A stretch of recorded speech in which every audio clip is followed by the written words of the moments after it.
Bonjour à tous, nous allons vous parler des différents troubles psychosociaux.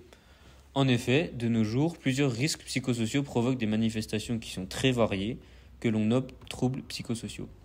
Donc, 4 troubles sont identifiés, donc le stress au travail, les violences internes, les violences externes et le syndrome d'épuisement professionnel. Donc, pour vous éclairer sur chaque trouble, nous allons vous les définir et illustrer nos propos à travers quelques exemples plutôt concrets.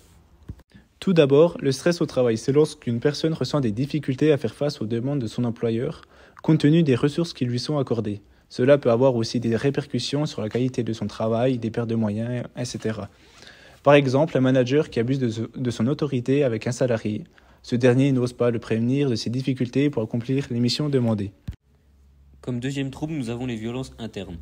Cela correspond à des situations où les relations de travail sont dégradées. Cela se manifeste souvent par des conflits, des insultes, des mises à l'écart. Elles peuvent se transformer en harcèlement. Cela a souvent pour but de dégrader les conditions de travail en affectant la dignité, la santé ou l'avenir professionnel du travailleur. Pour exemple, on a une altercation entre deux salariés pour une cause quelconque, et ça peut se transformer en conflit. Ensuite, nous retrouvons les violences externes. Ce sont des violences exercées contre un travailleur qui proviennent de personnes extérieures à l'entreprise, comme des clients ou des fournisseurs mécontents. Elles prennent différentes formes. Incivilité, menaces, agression physique ou verbale.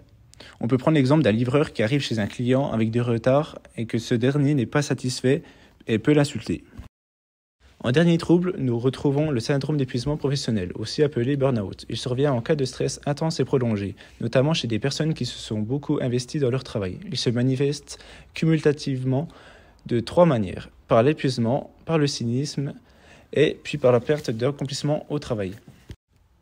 Merci de nous avoir écoutés et au revoir.